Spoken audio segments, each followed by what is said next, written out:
بسم اللہ الرحمن الرحیم۔ السلام علیکم، آپ دیکھ رہے ہیں الف نیوز اور میں ہوں آپ کے ساتھ ماجد علی۔ شامل کرتے ہیں آج کی ہیڈ لائنز۔ سعودی عرب اور برطانیہ کے درمیان فوجی تعاون کا معاہدہ طے پا گیا۔ روس نے کرسمس پر یوکرین میں سیز فائر کا امکان مسترد کر دیا۔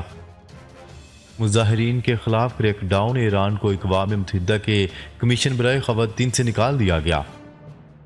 امریکی فوج نے جنوبی کوریا میں خلائی فورس کا نیا یونٹ لانچ کر دیا۔ اقوام متحدہ کی چین اور بھارت سے ہمالیہ سرحد پر کشیدگی کم کرنے کی اپیل۔ حکومت مخالف مظاہروں کی حمایت، بنگلہ دیش جماعت اسلامی کے سربراہ کی رفتار۔ تاجکستان کے صدر امام علی رحمان پاکستان کے دورے کے بعد وطن واپس روانہ۔ پنجاب کے تعلیمی اداروں میں موسم سرما کی چھٹیوں کا اعلان۔ پاکستان اور دنیا بھر کی خبروں سے باخبر رہنے کے لیے الف نیوز کو سبسکرائب کر لیں۔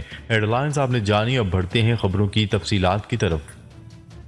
سعودی عرب اور برطانیہ کے درمیان فوجی تعاون کا معاہدہ۔ سعودی عرب کے وزیر دفاع شہزادہ خالد بن سلمان کے دورہ لندن میں سعودی عرب اور برطانیہ کے درمیان فوجی تعاون کا معاہدہ طے پا گیا۔ حکام کے مطابق معاہدے کا مقصد مقامی پیداوار میں اضافہ اور دونوں ممالک کی دفاعی شراکت داری کو مضبوط کرنا ہے۔ منگل کو برطانیہ کے سیکرٹری دفاع بین ویلس اور شہزادہ خالد کے درمیان معاہدے پر دستخط ہوئے۔ سعودی وزیر دفاع نے بعد ازاں شمالی انگلینڈ میں برٹش ایروسپیس سسٹمز کا بھی دورہ کیا۔ انہوں نے یورو فائٹر ٹائفون ایئرکرافٹ پر بریفنگ دی گئی اور سعودی مسلح افواج کے ساتھ شراکت داری کو مضبوط کرنے کے اقدام پر بھی غور کیا گیا۔ سعودی عرب مقامی سطح پر دفاعی پیداوار میں اضافہ کرنا چاہتا ہے۔ ویژن 2030 پالیسی کے تحت سعودی عرب تیل پر معیشت کا انحصار کم کرنا چاہتا ہے۔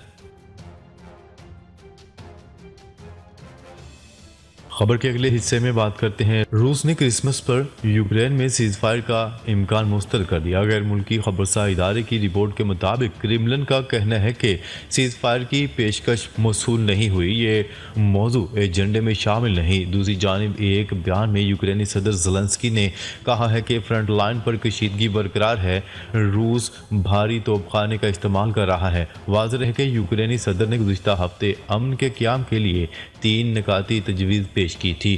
روس نے یوکرینی صدر کی تجویز کو مسترد کرتے ہوئے کہا تھا کہ کسی بھی پیش رفت سے قبل یوکرین زمینی حقائق کو تسلیم کرے۔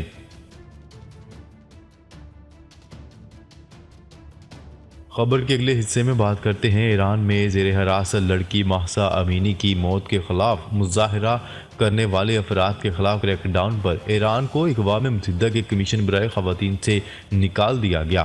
غیر ملکی میڈیا کی رپورٹ کے مطابق ایرانی مظاہرین پر بدترین کریک ڈاؤن کے خلاف ایران کی رکنیت ختم کرنے کے لیے کمیشن میں ووٹنگ ہوئی۔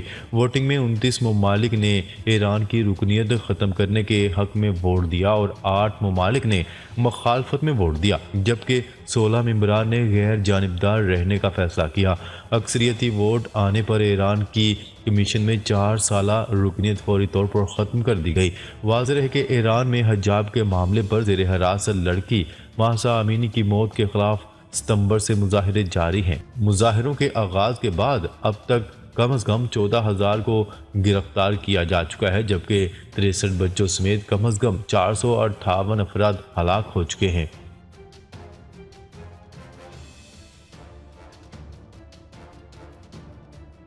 خبر کے اگلے حصے میں بات کرتے ہیں۔ امریکی فوج نے جنوبی کوریا میں خلائی فورس کا نیا یونٹ لانچ کر دیا۔ امریکی فوج نے جنوبی کوریا میں خلائی فورس کا نیا یونٹ لانچ کر دیا ہے۔ امریکی فوج نے جنوبی کوریا میں خلائی فورس کا نیا یونٹ لانچ کر دیا ہے۔ یہ یونٹ جنوبی کوریا کی حملہ آور میزائل کی مانیٹرنگ، نشاندہی اور ان کی ٹریکنگ کی ذمہ داری انجام دے گا۔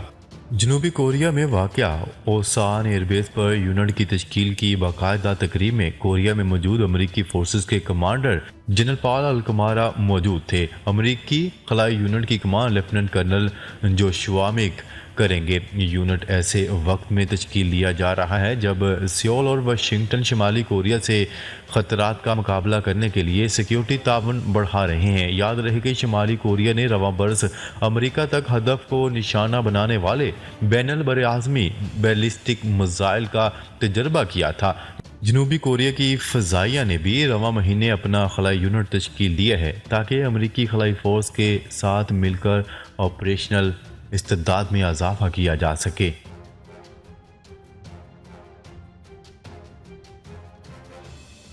خبر کے اگلے حصے میں بات کرتے ہیں۔ اقوام متحدہ نے چین اور بھارت کی متنازعہ ہمالیہ سرحد پر کشیدگی کو کم کرنے کی اپیل کر دی۔ سیکرٹری جنرل انتونیو گوتریس کے ترجمان اسٹیفن ڈوجارک نے ایک پریس بریفنگ میں کہا ہے کہ ہم دونوں ممالک سے سرحد پر کشیدگی کو کم کرنے کا مطالبہ کرتے ہیں اور توقع کرتے ہیں کہ اس کشیدگی کو بڑھانے سے گریز کیا جائے گا۔ بھارتی فوج کے مطابق یہ جھڑپ گزشتہ جمعے کو متنازعہ سرحد کے توانگ سیکٹر میں ہوئی اور اس میں دونوں اطراف کے چند فوجیوں کو معمولی چوٹیں آئی ہیں۔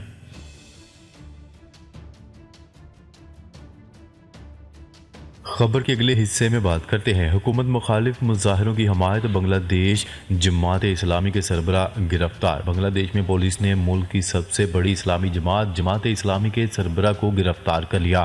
نیوز رپورٹ کے مطابق امیر جماعت اسلامی کو اس اعلان کے چند روز بعد گرفتار کیا گیا جس میں کہا گیا تھا کہ جماعت وزیر اعظم شیخ حسینہ کو معزول کرنے کے لیے ہونے والے مظاہروں میں مرکزی اپوزیشن کے ساتھ شامل ہوگی۔ پولیس ترجمان نے الزام کی وضاحت کیے بغیر بتایا کہ امیر جماعت محکمہ انسدادی دہشت گردی کے افسران نے ڈھاکہ میں گرفتار کیا۔ جماعت اسلامی بنگلہ دیش پر 2012 سے الیکشن لڑنے پر پابندی عائد ہے۔ ملک کی تیسری سب سے بڑی سیاسی پارٹی جماعت اسلامی کے ترجمان نے 64 سالہ سربراہ کی گرفتاری کی مذمت کرتے ہوئے اس کا مقصد اپوزیشن کی حکومت مخالف تحریک کو کچلنا قرار دیا۔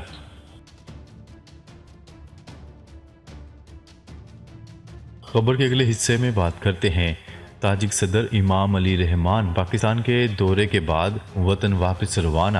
تاجکستان کے صدر امام علی رحمان پاکستان کے 2 روزہ دورے کے بعد وطن واپس روانہ ہو گئے۔ جمعرات کو وفاقی وزیر تجارت سید نوید قمر نے انہیں ایئرپورٹ پر الوداع کیا۔ دورے کے دوران دونوں ممالک نے تجارت، موسمیاتی تبدیلی اور ٹرانسپورٹ، سرمایہ کاری، توانائی، ثقافت سمیت اہم شعبوں میں تعلقات کو مزید وسعت دینے اور کاسا منصوبوں کو جلد مکمل کرنے پر اتفاق کیا۔ تاجکستان کے صدر نے دورے کے دوران وزیر اعظم شہباز شریف، چیئرمین سینٹ صادق سنجروانی اور وزیر دفاع خواجہ محمد آصف سے ملاقات کی۔